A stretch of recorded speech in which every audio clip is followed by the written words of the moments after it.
This is how to change your Coinbase limit. If you haven't already, make sure to go to the App Store, search Coinbase, and update the app.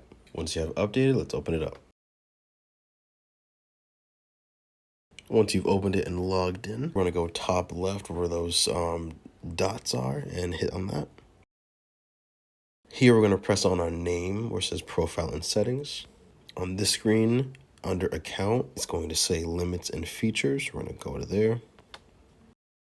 And here you can see all Coinbase's limits. For example, this is all the defaults. So the very first one, bank transfers, you can only transfer $7,500 each day that goes by, along with the card purchases, PayPal, whatever. So two things need to be done before you can think about changing or increasing your Coinbase limit. Number one, you need to have a verified account. And number two, you need to apply for an increase. So we see this tab right here. We're going to go and apply for the increase.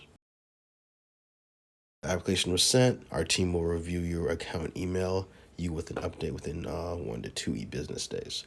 So in the next 1 to 2 days, you should get an email confirming or denying if you're approved of the Coinbase increase. That is how to change your Coinbase limit.